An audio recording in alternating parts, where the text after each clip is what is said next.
What's up, Dragon Brood? We are continuing on our quest to build as many decks as we can. Well, not really, because we could probably build more if I didn't sleep. But building a lot of decks for Crimson Vow as that set comes up to release. And that means you're getting multiple deck lists every day. And if you don't want to miss them, you need to hit that subscribe button, hit that notification bell. Make sure you don't miss a single one of these. Because again, whether you just want to upgrade old decks, or if you want to build brand new decks with Crimson Vow cards, hopefully we'll solve some of those answers for you before the set comes out. Now today we're going to be talking about Orzhov Clerics, and this is a deck that's kind of been around pretty much all of the last season, and there's a few different things that have come out to kind of take this deck in a little bit of a different direction if you want to try it, but there's always going to be clerics, so we're always going to keep coming back to this as long as there's enough of them in standard to make it work, and there's definitely enough in standard to make it work. So let's go take a look at what Crimson Vow brings to the Orzhov Clerics list.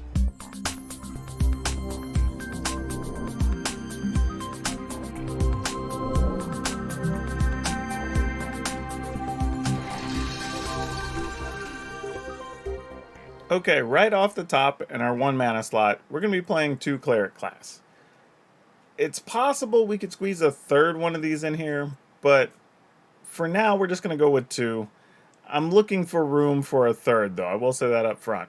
But Cleric class allows us to gain extra life whenever we gain life.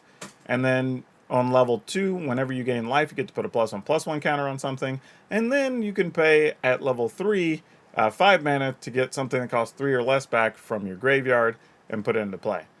Actually, no. At level 3, it's just any creature. Sorry, I have it mixed up with another card.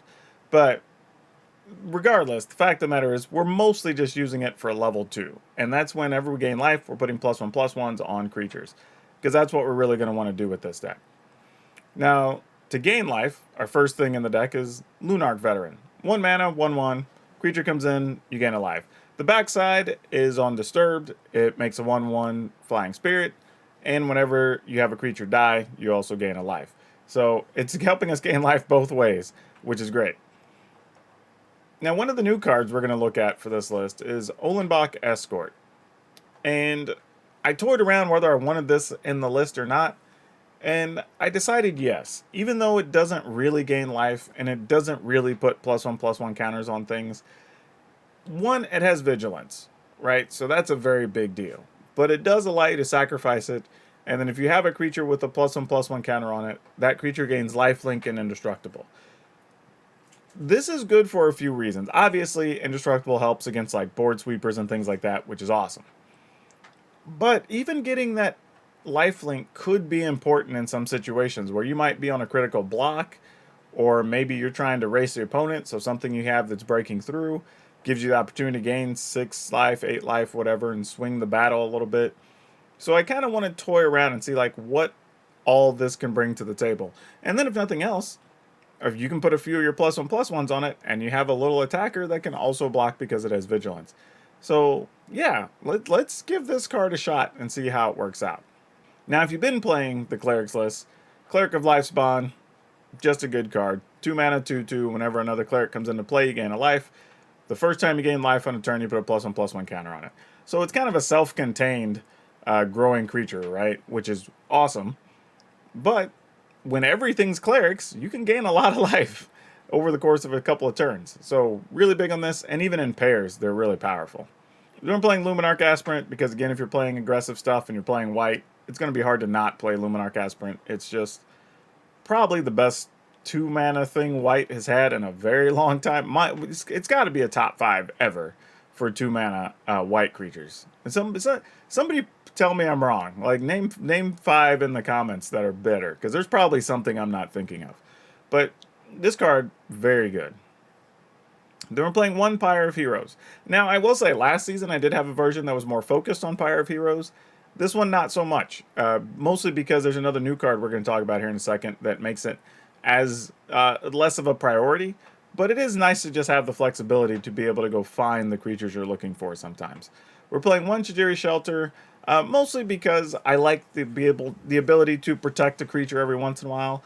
And we skimping on land just a touch, because we don't need a ton with so many things that cost 1, 2, and 3. But, figured why not? We'll play 1 just in case. Playing 3 Vanishing Verse.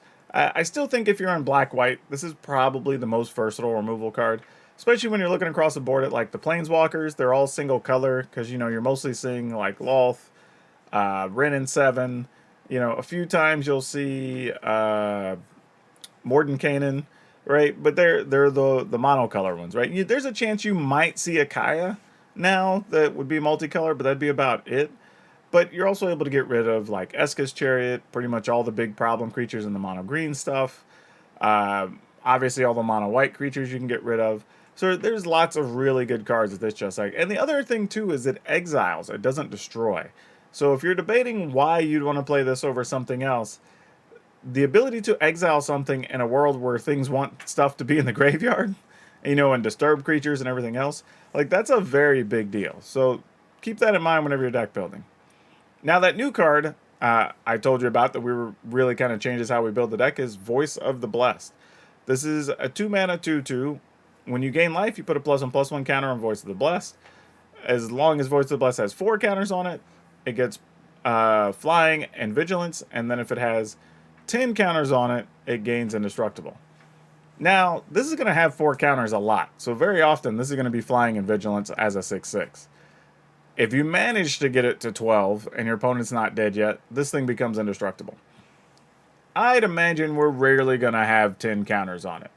But you never know. It could be a world where your opponent is making a lot of like 1/1 flying spirits and there's chump blocking this every turn or something, so you have time to grow it. But realistically, you're probably only going to get it up to the 6/6, and that's probably going to be enough anyway. But yeah, really good card, cheap to cast. It plays in with everything else in the deck, gaining life, putting counters on things, whatever. It happens to be a Spirit Cleric, so it fits into the list very well. It's just checking a whole lot of boxes.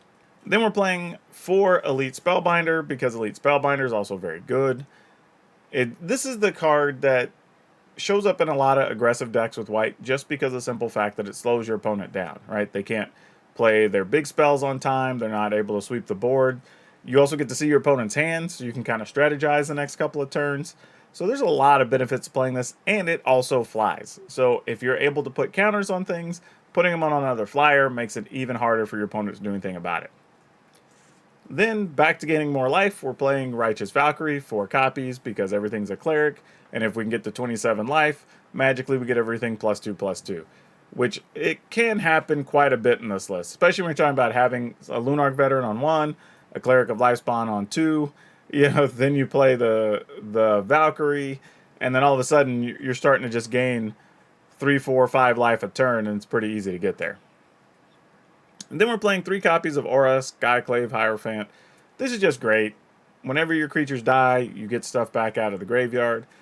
Often lets you cycle through multiple creatures, getting back like Cleric of Lifespawn, and really kind of like pushing forward again right after a sweeper, right? Like that's what you really want Aura in the deck for. And happens to just have lifelink anyway as a 3/3. So, you know, still on that life gain front. Now for the lands, Bright Climb Pathway for 4, playing 1 Cave of the Frost Dragon, playing 2 Hive of the Eye Tyrant. Some people may ask too, like, how do we choose which creature lands we want to play with when we're playing a multicolor deck? The first is that Cave of the Frost Dragon does cost more mana. I mean, just straight up, costs more mana to activate. Not much, I mean, it costs 1 more.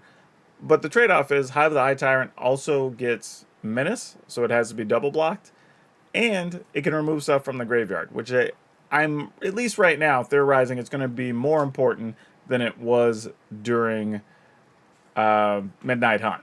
So, we're going to see. We're going to see. But anyway, we're playing 2 Hive of the Eye Tyrant. We're playing 4 copies of the new land, Shattered Sanctum. Playing 2 Shine Shadow Snarls. Just 2. Not a lot. I don't love them, but we have enough things that need black and white, so just like, we'll try it out. However, if you don't like these, feel free to just play another Plains and another Swamp, and you'll probably still be okay, honestly. Then we're playing 6 Plains and 3 Swamp, and that's it. Nothing real crazy there land-wise. Kind of the expected usual suspects. But overall, really excited about the possibility of playing this with just the ability to take advantage of the new cards that came out in this set. Now, I'm really excited about Voice of the Blessed in this list. I think the Ollenbach Escort can be hit or miss depending on what the format ends up looking like. I mean, against other heavily aggressive decks, it's obviously going to have much less of an impact, but against slower decks that are playing spot removal or sweepers, like, it has potential to be pretty good. You know, and I think it's at least worth giving a chance. The best part is, though, you'd only need, what is that, 12 cards, 4 of the Voice, 4 of the Shattered Sanctum, and the Shattered Sanctum actually is a land that you're probably going to use in other decks, so that's almost like a freebie when you craft it. And then, of course, the Ollenbach Escort, which is really just an uncommon, so this should be a pretty reasonable upgrade as well if you like playing the Orzhov Clerics.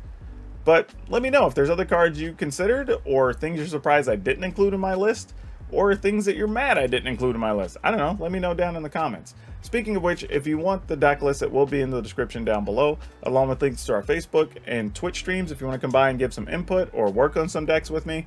Or if you just want to come by the Discord and talk about your deck or get deck help or whatever going into the new season, that's there as well. And check out those memberships because you will get a say on what's going to appear in the content in the coming weeks. That's it. Otherwise, like, subscribe, share, do all the wonderful stuff. You know what to do. That's all I have for you for now. We'll see you next time.